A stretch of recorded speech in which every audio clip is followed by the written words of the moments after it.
Oo, nakaka na yan. Excuse po. Hello, Boyet. Ano? Ano ba't may plato nito? Wala naman laman. Pinagkainan ko na pinagkita na video. Ba't hindi niligpit namin kayo? Kung tapos kumain, niligpit yung so yun na mapagpalang araw sa ating lahat mga kabisnes sa aming minamahal. At ito po yung pagpapatuloy ng vlog natin tungkol sa pagtulong ko po sa pagtutok, pag-asikaso dito sa pamilya ni Kagwang Burnok. At yung nakaraang vlog natin mga kabisnes ay naitanong ko o nag-iwan ako ng tanong sa kanilang mag-asawa kung saan ba nila gustong tumira talaga, sa Falcon ba o doon sa kasalukuyan nilang lugar ngayon, mga kabisnes. At sa pagkakataong ito ay malalaman na natin yung sagot. Pero bago yun, ay siyempre, hingan muna natin ng opinion. Baka may gusto kong sabihin yung mga kapatid niyang Ems at yung ibang mga kagwangs din na kasama natin sa pagkakataon ngayon. At gusto ko lang pong ipagpauna sa inyo mga kabisnes kasi baka may mga magtanong patungkol sa kalusugan ni Boyet. Ayun po, si Boyet po ay kailangan sa Children Hospital, General Hospital. Ano ba yung tawag doon? National Children Hospital, no? Doon po siya kailangan talagang dalhin dahil sa merong operasyon. At wala pong mga pampublikong ospital na may kakayahan para operahan yung ganitong kung ano yung problema ni Boyet. Ano po, yung lus-lus ba kung tawagin niya? Hindi. Lus-lus ano? O kasi masyadong malaki na, ganito nakalaki yung mga kabisnes. Oh. At huwag kayong mag-alala dahil bukas, kanina po kasi ay tumawag sa amin yung kakilala namin sa LTO at hindi po pwedeng hindi kami pumunta dahil kukunin ng picture at saka pipirma at saka yung thumb mark. Opo. So, inuna ko muna yon mga ka-business at yung Diyos naman ay okay na, maayos na lahat. So, bukas, ito naman ang asikasuhin natin. No? Alright, so, ano ang masasabi nyo, mga Ems? Kasi, kung sakali na ang magiging pasya nilang mag-asawa ay sa Falcon, dun sa dati, ako mismo, ang mag-aayos batay sa aking tawag nito, may isip na kaayusan para sila ay magkaroon o bibigyan ko sila ng pangkabuhayan, no? Panimula, yun nga ay tindahan na sari-sari store at saka pwede rin magluto-luto katulad ko kay Ate Vera dati. Kasi maluwag yun eh. At may roll up siya na kapag kainangat mo, antimano, pwesto na talaga, tindahan na, no? Safety. Ngayon, kung doon naman sa dati, ay kailangan kasi nila yung ipagpaalam sa may-ari kung papayagan sila. Kasi hindi man kanilang lupa yun. Kung papayagan sila na iayos yung kanilang tinitirahan doon. Anong sa palagay nyo, mga Ems? Sa akin naman yan, mas okay na din. Ano ang mai-advise nyo? Yan pala, no? Ano ang mai-advise nyo sa mag-asawa? Para sa akin, no, para sabihin, mas okay talaga na dito kayo sa Falcon. Kasi, ayan, isa na yung sa pag-aaral ng mga bata, mas malapit sa school. Hindi na sila mahihirapan sana. Tapos yun nga, napagkasunduan naman ng may pagkahatid sa mga kids, sa sundo. So, mas okay dyan. Tapos, in case of emergency, mas malapit dito sa ka-business house. O, tapos, bonus na yun ngayon, yung lugar doon o yung pwesto na yan, makakapag-negosyo talaga kayo. Mas okay dyan. Tsaka kami, makakatulong-tulong din kami sa inyo. Tapos yun, pagka, ayun nga, pasukan, magigising namin kayo. Kasi, yun nga, pag umaga kasi pasok ng mga bata, mabilis namin kayo magising, hindi na namin kailangan pang tumawag, hindi kakatukin namin kayo. Yun, para sa akin. Okay. Sa kanya naman po, mas okay po kung nasa palito na lang po kasi sila. Kasi, iwas din sa... Wala kang pog. Agoy. Matanin ng paglang ako. Tingnan ko na kung matahan nga. Bakit?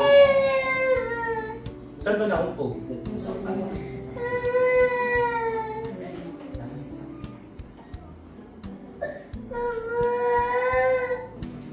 Hindi na paluin na yun si Pap. Si Purlong. Si Purlong ang paluin. Sinong maway si Be? Sino? Dito ba? Okay na. Pasensya na po. Hindi ko nakita eh. Nakita nyo? Ganun niya yun. Ganun niya. Ito nga, i-demonstrate mo paano gano'ng kalakas. Ako lagi ako sakit.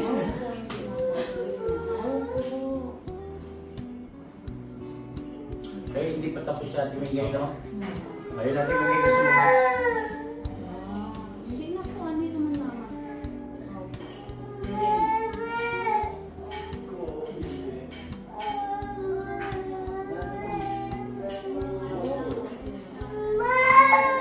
Huwag mo nang hawakan kasi malanit yan. Ano mo, ano ba dapat gawin? Lalagyan na. Hindi mo kaya mo kasi. Palilin mo muna sige.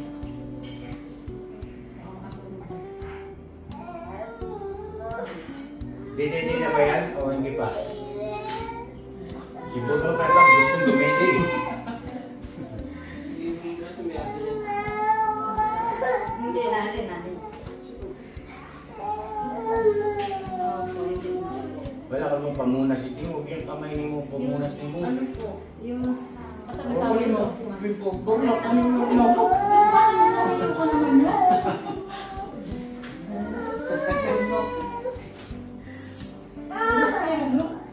Kaya ba ito? Ayan.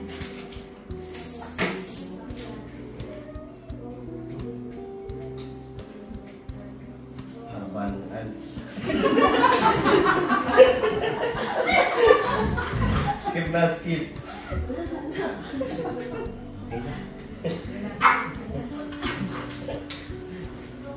So yun na Timengay, yung sinasabi yung gusto nyo sabihin, kaya itutuloy mo ba? Sa akin po, mga business, kasi din sa Falcon, para sa akin sa Falcon talaga. Kasi, diba, kung doon kayo sa dati ng bahay, ipapaayos pa. Eh yun, nakaporma na, diba? Kumbaga, konting ano na lang tayo, just starting, okay na. Tapos, ang isa pa, yung anak mo, medyo matutulungan din ng anak ko, ikoy-ikoy, para sa pag-aaral. Yun ang sa amin. Sa Falcon. Nakikinig pa kayong dalawa. Opo, yan. Ay, sabi ni Ate Mingay mo. Yung sa... Ang Lakas mo na kayo boses mo na. yung suggest niyo po yan sa Falcon po. Okay, sige. Ayun na, sino pa? Ikaw. Sige, sumali ka. Ang akin naman natin si Beng, mas okay para sa akin sa balkon ka, kayo mag-anak. Kasi unang-una pag just in case emergency, kunwari tulad ng hospital si Boyer, naiwan lang yung dalawang bata. At least nandyan sila Ate Mengay, andyan kami ni Nati Julie na natitignan-tignan ng mga bata. Nabibigyan ng pagkain kahit paano. Tapos, yun nga yung sabi nga nila na pag-aaral ng mga bata, matuturuan siya pa. Kumbaga may katuwang ka kasi hindi naman mahirap yung solo mo eh, kasi tatlo sila. Tsaka, yun nga malapit ka sa amin, malapit. Siyempre, gusto rin naman namin malapit ka sa amin. Sana bumalik ka na sa palco. Kayo. Kayo, dalawa. Okay. ka muna. Sunod-sunod na. Okay, sunod-sunod. Sa akin naman gusto ko talaga nasa palikon sila yan.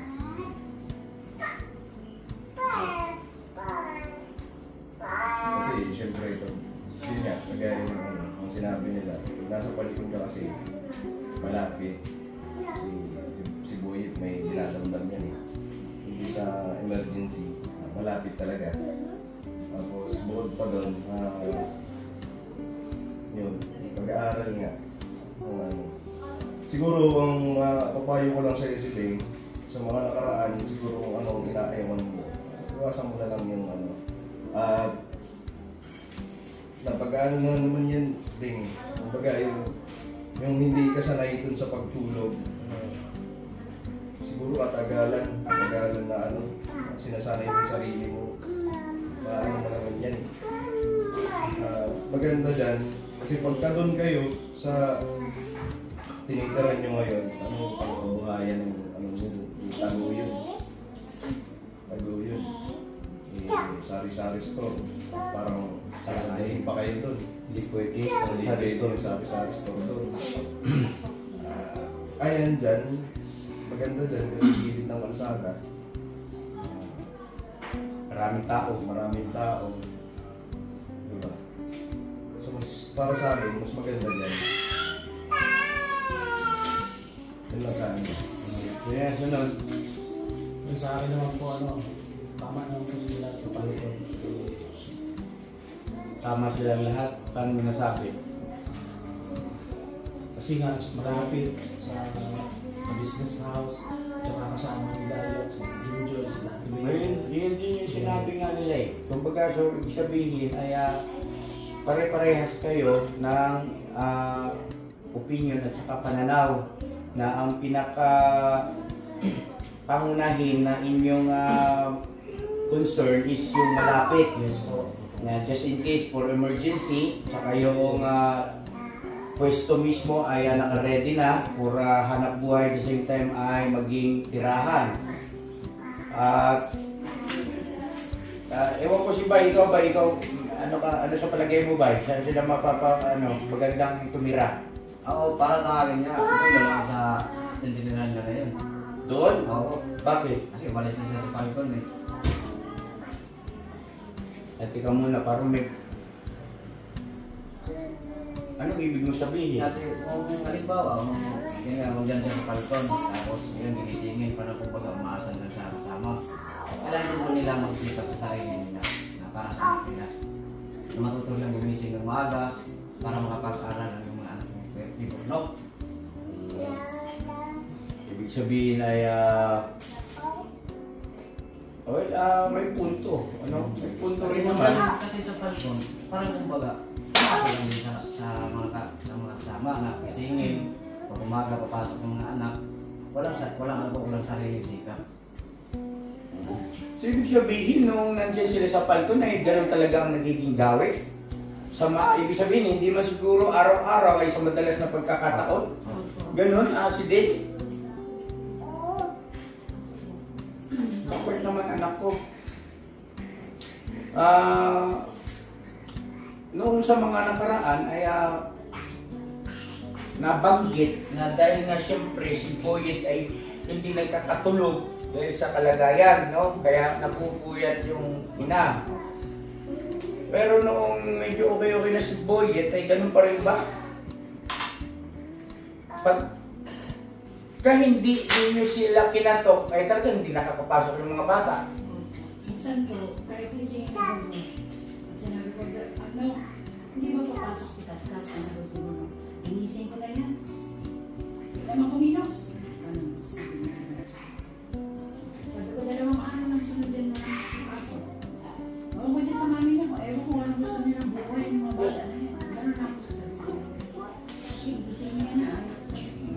So salamat salamat sa impormasyon kasi at least ako, mayroon ako magiging giya o guide kung paano po ito aayusin, no po mga ka-business, at paano po ito ipapaliwanag na maunawaan itong mag-asawa, pangunahin si Ding dahil bilang nanay ay obligasyon mo yun, anak si Ding. Bilang nanay ay ikaw talaga ang pangunahin na mag-aasikaso sa iyong mga anak. At itong siguro naman sa paghahanap buhay, no? Gusto niya ito maglaro, ayaw mo dito sa ano? Hindi na yung extension. Extension? Mahila yung charge ng cellphone. Angat siguro yan, yung mga Bata mo lang. Ayan, okay na. Ayan. Yan, may ilalagdag lang po sana ako. Sige, okay lang. Kasi po, isa pa pong gusto ko sila sa Falcon. Minsan po pagka walang pasok, may namamalengke ako. Yung mga bata, si Ace or si Catalea, nakikita ko sila sa palengke. Eh yung pinakaano po, baka masagasaan or Neto ngayon, Opo. na nandyan na sila sa tinitirhan ngayon. Opo. Ay, ganun. Si Ding, baka matisgrasya yung bata. Kaya yun po, pagka tinatawag po kasi nila din sa pinapauwi ko sila. Yun yung pinakatakot ko. Baka mamahit sila ng Baka madisgrasya. Okay. Pasalamat sa informasyon. Totoo yun. Totoo ba yun si Ding?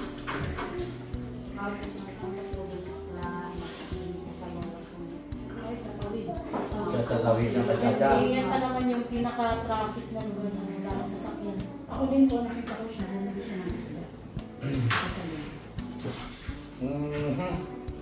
Sige. So ngayon,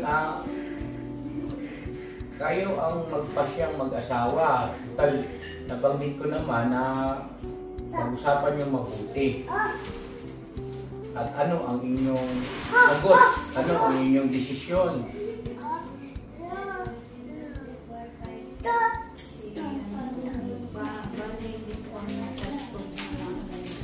Pakilakasan mo na, ha?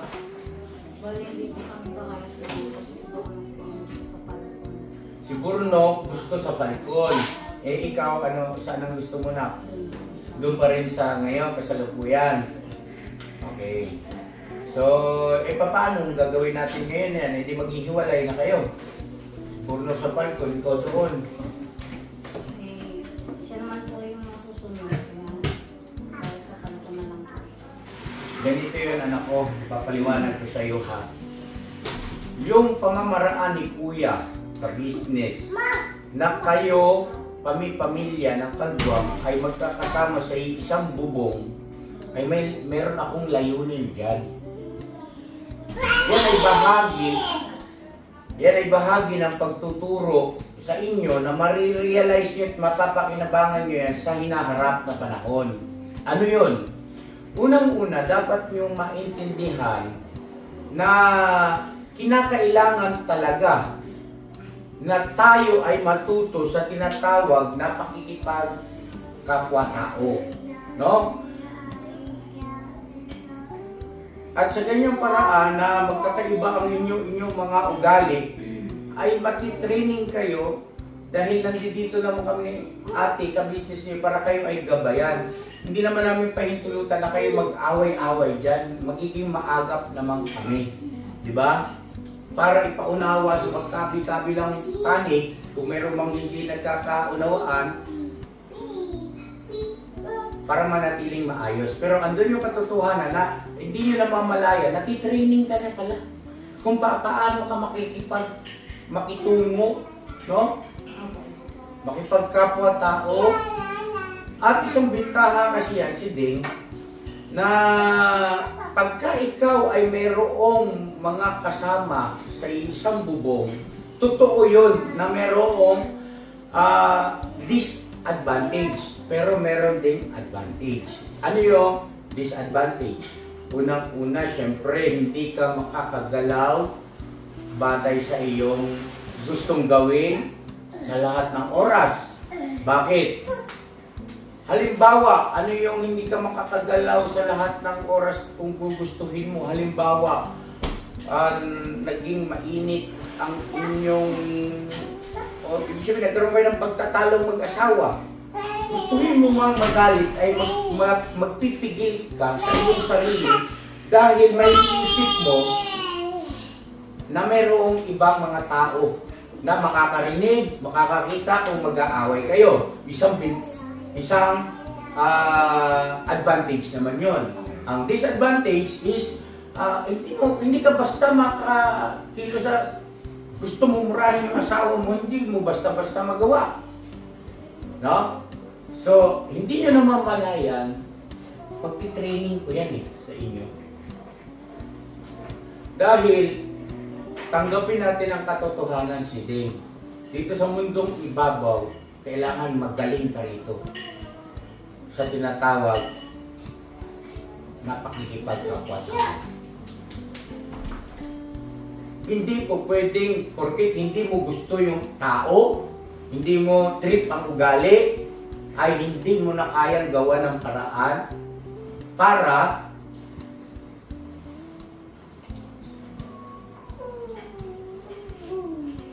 makuha mo yung kanyang loob.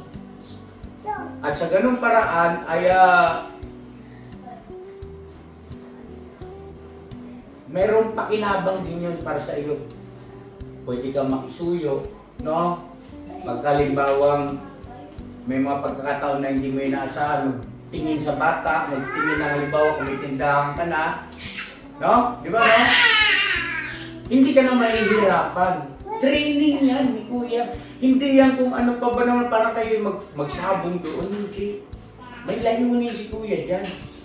At kayo mga babae, mga asawa ng kagwa, pangunahin, dapat ay matutunan nyo talaga yan.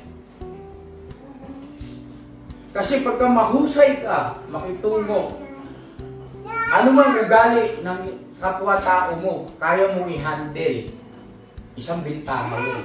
Malaking bagay yun. Malaking bagay yun. Ibig bang sabihin, mamumuhay ka rito sa mundong ibabaw, pagka ang tao hindi mo gusto ay wala ka nang gagawin, kumbaga hindi na lang talaga magpapansinan. Tama ba yun? Diba? Kumbaga, bahagi yan ng pag-develop ng inyong personalidad. Pag-develop ng inyong personalidad. At masasanay din kayo dyan ng pakikipag-usap, no? Yung communication skills, yan, bahagi yan ang pagtitraining sa inyo dyan. At maalis yung ilang sa tao para kausapin, i-approach, lalo na nga kung mayroon pang kailangan. Ang katotohanan kasi mga ka-business sila, hindi naman lahat kasi kilala nyo rin naman yung mga madadaldal, ano dyan, magsalita eh. Ay ano po, tawag nito, kahit kailangan mo na, hindi mo magawang kausapin yung tao para sabihin sa kanya. Dahil hindi mo alam kung saan ka magsisimula, paano mo uumpisahan. Nangyari tuloy,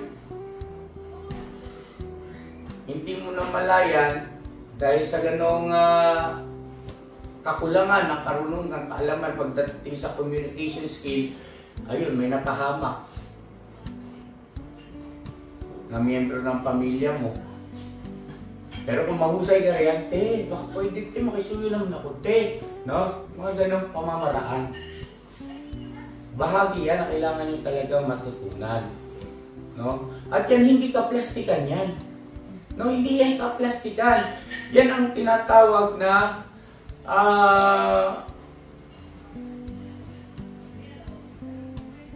yung gesture, may ano rin, tamang termino dyan mga ka-business eh. Di ba ano? Naintindihan mo ko? Gagawin mo? Wait.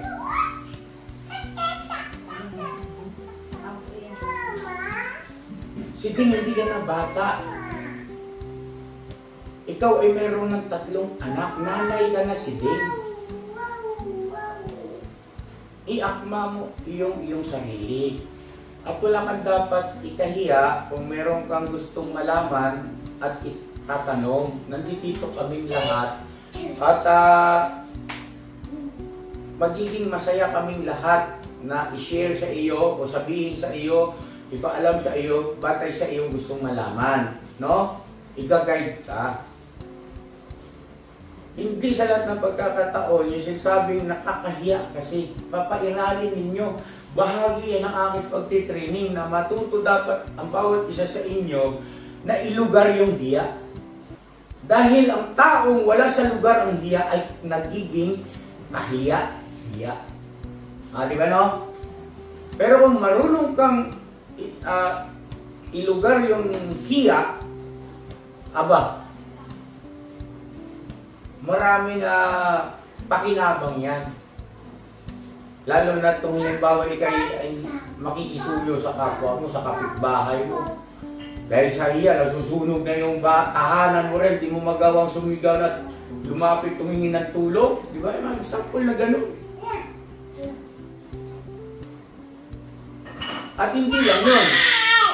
Hindi lang yun. Yung harmony. Pasensya na mga kabisnes, maingay si Buhit eh.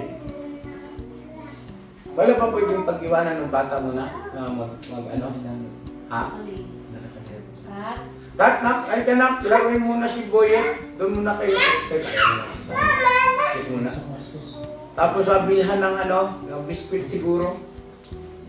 Ba't yung plato? Ba't kinuha niyo yung plato?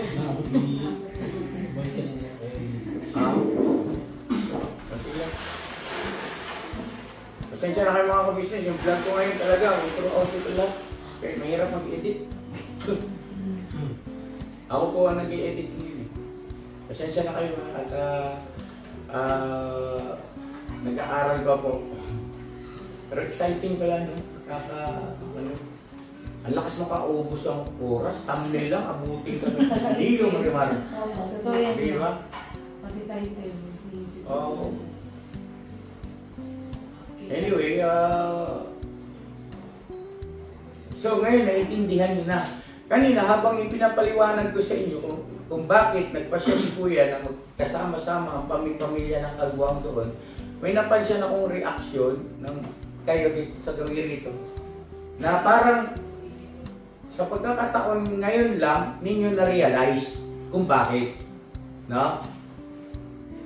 Hindi ko yan sinabi sa inyo noon kasi siyempre pag sinabi ko ay mawawala na rin ng kumbaga may ino-observe ako sa inyo. Yun yung si Dane. At bukod doon, bentaha kapag halimbawa ikaw ay may mga kasama sa isang bubong, aba, siyempre, di ba? Lahat ay pagsisikapan mong organize, no? Maayos ang lahat kasi makikita nila eh. Di ba? At mapupulaan ka. Makalat. At kung halimbawa natutunan mo yung tinatawag na mahusay sa communication skill o pakikipag-usap, pakikipagkapwa-tao, aba, akalain mo yung si Ate Mingay mo na nagliligpit doon, si Junjun na yung naghugas ng pinggan nyo. Kasi mahusay ka na eh. Naintindihan nyo yung ibig ko sabihin? Pwedeng mangyari yun. Kahit na pigilan mo sila, Ate Mingay, huwag na nga dyan, ako na dyan. Magpupumilit sila.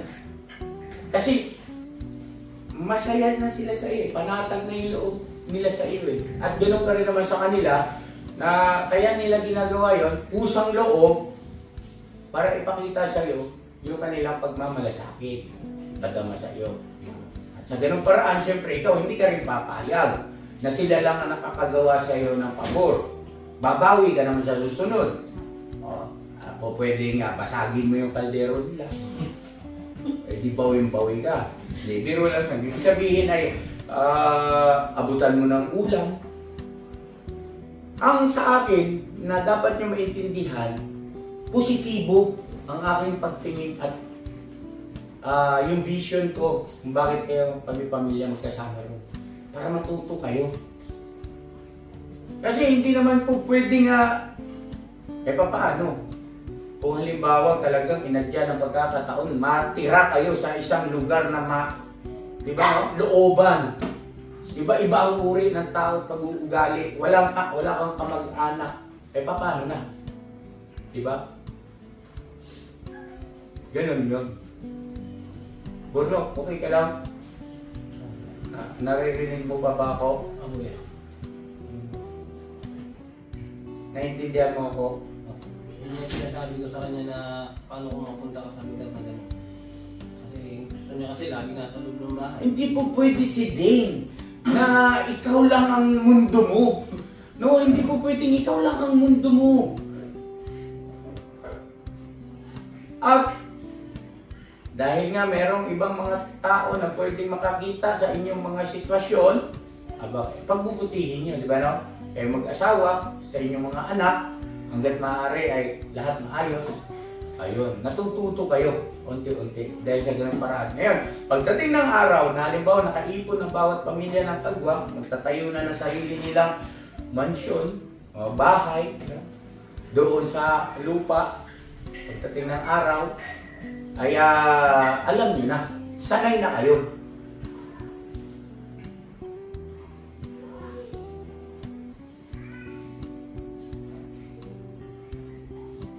Bahagi kasi yun ng aking pagtuturo sa inyo eh. Hindi yan para lang kayo ay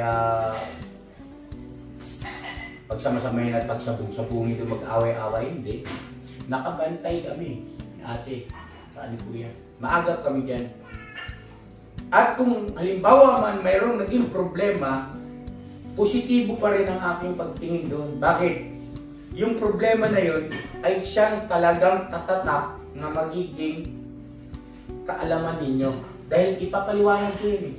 Na ganito dapat ang magiging aktwasyon ninyo kung halimbawa nangyari yung ganyan. Naka-encounter kayo ng ganong problema, ituturo rin sa inyo ni Kuya at saka ni Ate Ka Business kung paano i-handle yung sitwasyon. No? Iba-iba kasi ang posibleng maging sitwasyon. No? Hindi porket masaya, masarap, ay hindi ka na aware sa nangyayari. Ibig sabihin, nakabantay ka pa rin, bantayan mo puso mo. Baka dahil sa masaya at nasasarapan ka, meron ka nang nakakalimutang mahalagang bagay. Nawala ka na sa giya. Pangunahin yung paglilingkod sa Panginoon Diyos. Diba? Maraming ganyan eh. Na nung walang-wala, ay todo kong manalangin, diba? Magpipray. At nung nakamta na yung inaasam, yung bis na mapabuti, napasama. Bakit? Hindi kasi nakahanda at kapos sa karanasan sa buhay. Maraming ganyan, nanalo sa loto, biglang nanalo sa loto. Ayun, nagsugal ng babae, wasak ang pamilya. Na imbis na sana, noong hindi pa sila nanalo, saktuhan lang ang kabuhayan, ay napakalambing nila sa isa't isa. Buo ang pamilya. Yan yung mga bagay na dapat na makita ninyo at naiisip nyo rin dapat yan. Nakabantay ba? Anong pasya ninyo? Sa ano lang, balkon. Nabalikan ng Falcon. Di ako ano yan, ano ko sa akin. Kaya ano na ko yung sa restaurant, ano na lang, kay Bibi Boy na lang. Anong wag na lang yung sari-sari store? Okay? Ano yan? Si kung Bibi Boy na lang po, kay Bibi Boy na lang.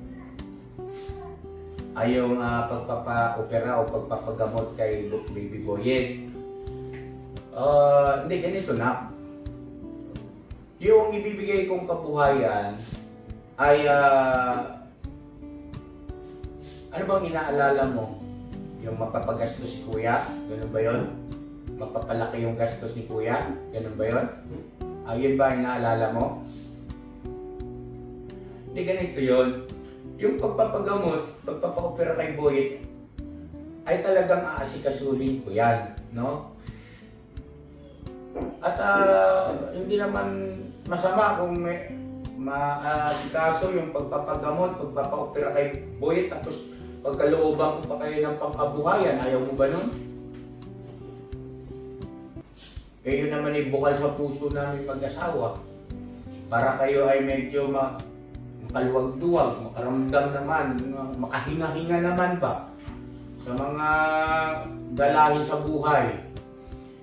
Kasi nasasaktan din kami, si Ding, Burnok, kapag ka nakikita namin yung sitwasyon ninyo.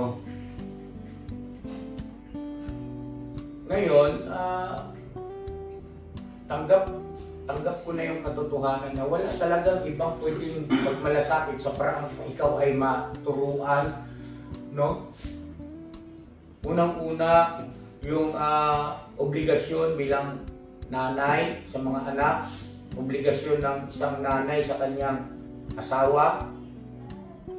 Marami yan, pero uunti-untiin natin. At hindi ako papayag na yan ay hanggang lang sa pagtuturo ko tapos walang resulta.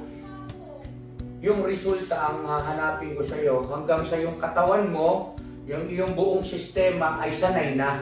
Diba? No, Junjun, ano? Mga nanay at imengay, no? Na kumbaga kahit ayaw mong gumising dahil alanganing oras ka nang natulog pero yung katawan mo magkukusang gigising ng ganong oras.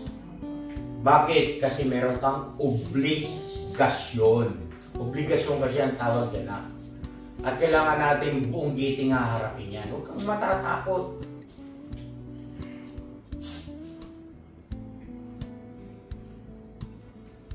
At hindi makakabuti sa iyo yun si Ding na yung tinitirahan mo ngayon na parang walang nangingialam, no? Talagang ano man, magbubugan man kayong mag-asawa riyan, wala man lang sisigaw sa inyo, hoy, tumigil nga kayo, ano bang nangyari sa inyo?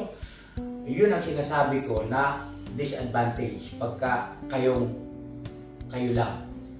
At ang advantage naman din kapag halimbawa nga meron kayong mga kasama sa tahanan sa isang bubong, ay malilimitahan yung gano'n. Kasi magdadalawang isip ka nakakahiya di ba? No? Sino ang mag-asawa rito ang hindi nag-aaway? Taas ang kamay. Di ba? Dumarating talaga yan sa buhay mag-asawa. Ang hindi pagkakasundo o pag-aaway ng mag-asawa. Meron nga, away mag-asawa yan Totoo yun. Pero pagka hindi ka nagkaroon ng sapat na kaalaman sa bagay na yan, baka mawasak ang pamilya mo. Baka yan ang maging dahilan para yung mga anak mo ay ang daming ganyan Hindi ipinagmalasakit ng mga magulang. Both parties. Ayun, naghiwalay yung mag-asawa. Yung mga bata, kawawa, kung kanino na lang pinagkakatiwala. Ayoko mangyari sa inyo. Kasi ako, ang aking patakaran, mangyari na mangyari, magkakasama kami. Ni minsan hindi ko pinaalaga, ipinakisuyo ang aking mga anak. Kasama namin yan. Pansinin nyo ngayon, di ba? Kahit gaano kahirap yung buhay namin noon, kasama kami 5. Kasi ayaw ko na may maalala ang aking anak pagdating ng panahon na di ba iniwan ako ni mama at saka ni papa dun sa kay tita tapos kawawa nga ako iyak nga akong iyak sakit na kasi naranasan ko yan. Iniwan ako ni dad nun syempre hindi ka sanay sa katakaran ng pamilya na yun. Maninibago ka. Nakaramdam ako doon ng sobrang sakit at nakaramdam ako na hindi ako mahal na magulang. Totoo yun. Kaya huwag nyo gagawin sa inyong mga anak yan. No? Kahit na sabihin pang sa tawag nito, yung malapit na kamag-anak, okay lang yung papasyal. Isang araw. Diba? Walang masama ron. Natural kasi, diba, mga lolo't lola, tito-tita, at malapit yung anak ninyo, pagbigyan nyo. Pero sabihin mo na, ipagkakatiwala mo, ate, dito muna yung anak ko, te, ha, kay, ikaw nang bahala, te, kayo maghanap ako ng trabaho, te. Iwanan mo ilang taon, ilang buwan, wag. Hanggat maaari, wag. No, mga business. Masakit yun. Kasi kung ikaw ang anak, hindi ka man tuwirang magsalita sa magulang mo sa bagay na yun. Pero walang ka-ipokritohan. Maalala mo yun. Maalala at maalala mo yun. Maiisip at maiisip ng bata yun pagdating ng araw. Ano? Borno?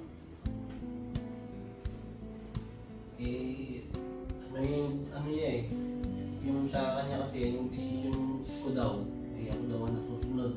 Yun na lang gusto ko na, siya mag-decision mismo na yung gusto niya. Kasi ako naman, kahit saan naman ako mapunta laban ako sa buhay Tsaka, ginagawa ko yung karapat-dapat bilang isang ama. Sa ganitong sitwasyon si Deng ay nakilala kita, nadagdagan yung aking pagkakilala sa iyo na hindi dapat ganon. Sinasawata kita na huwag mong mamasamain at huwag mong ipagdamdam. Sa pagkakataong ito, yan sa simpleng aking iniwang tanong ay may purpose din yan. Ano yun? Nakita ko na mas mahalaga sa iyo yung sarili mong pakiramdam kaysa isaalang-alang yung magiging kalalagayan ng iyong mga anak na mas secure, mas mapapabuti, mas magiging maayos, matataba sila nun. Nandito ngayon ang papayat, mga bata. Oo. Dahil sa iyong damdamin na ayoko makisama sa kanila. Yun, no? Tinuturuan ko kasi kayo riyan na matutong makisama para ikaw ay pakisamahan din. Nagets nyo? Hindi po pwede yun na kayo lang ang kayo ang dapat unawain at pakisamahan. Matuto rin kayo umunawa at makisama sa kapwa-tao ninyo. Pasensya ka na si Ding ha, at baguhin natin yan na kahon, ganon. At nakita ko rin dito mga ka-business, isang oportunidad na dumarating, maliwanag na malaking biyaya para sa kanilang pamilya, ay nakahanda siyang baliwalain alang-alang sa kanyang pakiramdam na ayaw niya nga kasing makisama sa mga nandoon sa Falcon. Sabihin na natin for the sake of arguments na hindi maganda ang ugali ng mga nandoon, sila Ate Mengay, sila Junjun. Sabihin na natin, kunwari lang. Pero, andun yung katotohanan, magkakaroon kayo ng hanap buhay, ganda Sip na sip yung mag-iina mo, ay yung mga anak mo. At marami pang posibleng opportunity na darating. Kasi pag kaya nasimulan yung tindahan na yan, pwedeng lumago. Pwede ka magdagdag riyan ng halimbawa ay yung mga yung kape, yung hinuhulugan ng o yun, di ba? Additional income. Tapos loading station. Ang dami. Oo. Ang dami. Bagaman hindi ganun kalalaki ang kita riyan, pero pagka yan naipon. No, si Deng, bilang nanay, lagi mong dapat nakahanda kang isakripisyo ang sarili mong kapakanan alang-alang sa magandang kinabukasan at kalalagayan ng iyong mga anak. Yun ang tama at yun ang mabuting nanay. Kaya mo dapat sikilin ang iyong sarili alang-alang sa kanilang ikabubuti. Ganun ang magulang sa anak.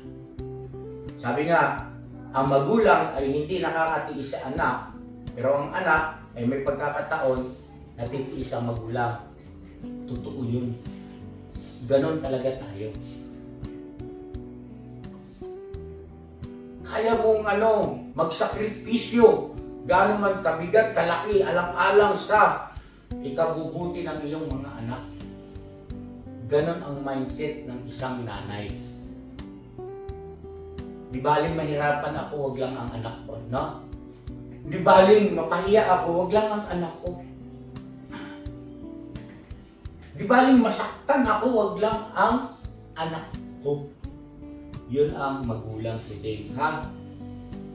O yun, anyway, palagay ko naman mga ka-business ay nakapagturo rin tayo, no? Hindi rin naman nasayang yung ganitong pagkakataon. Sana lang si Ding ay nag-sink in, no? Sa susunod na pagkakataon ay titingnan ko nga kung itong ganitong mga pag-uusap ay bukod sa natandaan mo ay paunti-unti ay kaya mo na bang isa katuparan gawin, no? At so nagkasundo na kayo, babalik kayo sa Falcon. At sana lang si Ding ay huwag kang mag-isip ng negatibo sa akin. Bagaman may pagkakataon, medyo guguhit sa iyong damdamin yung aking mga sinasabi. Pero kailangan kasi. Okay. Tama naman po yun. Dahil, paano mo matututunan kung bibibihin at sedeng, di ba na? Walang, hindi yun effective, no? Kayo, natutunan nyo? Ikaw, Ate Vera, ano na-realize mo sa pag-uusap nito? No? Kailangan yun. Ate Mengay. Pag-isipin sa sarili kung napakanan ng mga anak. Very good, Ate Mengay. Junjun. Hindi, huwag ka maging selfish. Tapos, yung sabi natin, Vera, makikisama sa bawat isa. Ito, Stong. Maliban doon sa sinabi nila, meron pa. Burnok. Kapag nag-iisip sila, kaubay.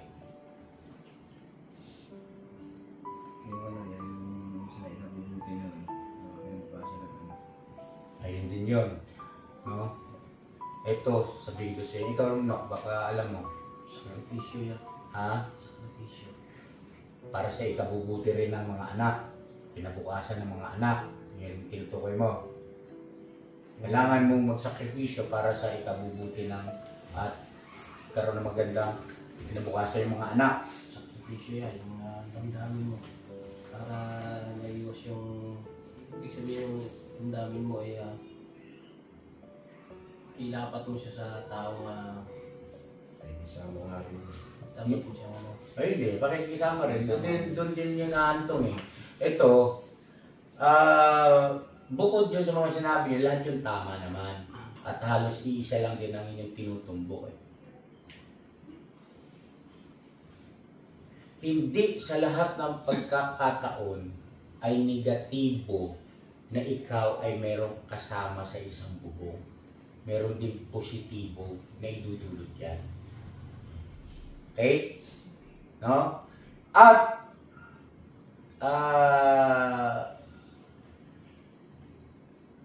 walang masama kung halimbawa pagdating ng araw, kasi stepping stone mo yan eh.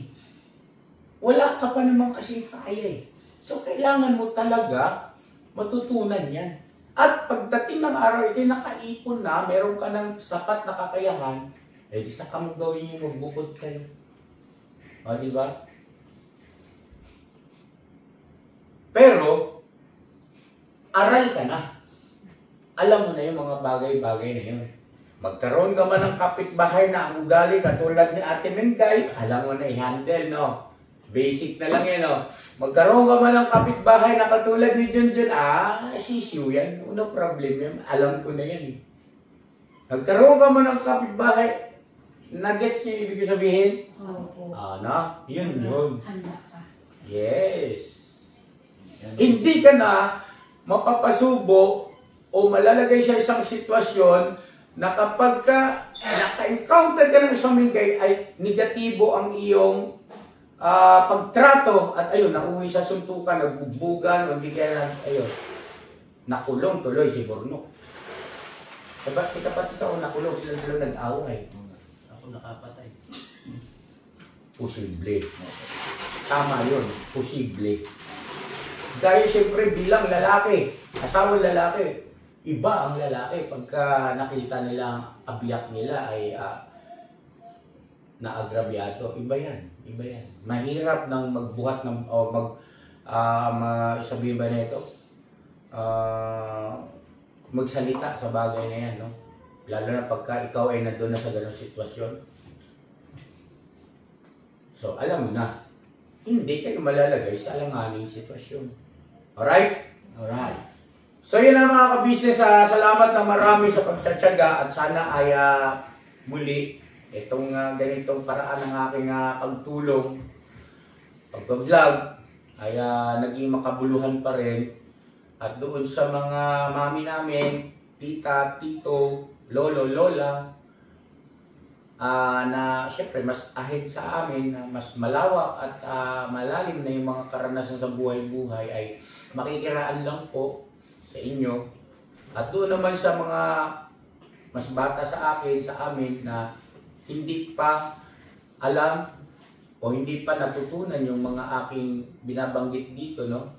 Ay sana makatulong, no, sa inyo. At andun pa rin katotohanan na inirespeto po namin anuman ang inyong mga pamamaraan sa pagdadala ng buhay-buhay natin. Kayo pa rin ang may karapatan, sila Borno pa rin ang may karapatan, mananatili, ako po ay magbibigay ng suggestion. At kung paniniwalaan at susundin, salamat. Kung hindi naman, ay walang masamang tinapay. Alright? Alright! So ayun na mga ka-business, salamat na marami. God bless sa atin lahat. I love you all. Never say goodbye. Tomorrow is another day. Tomorrow is another day. Kailan kayo nilipat? Pagka nakita yung sa loob ko, yung gano'n.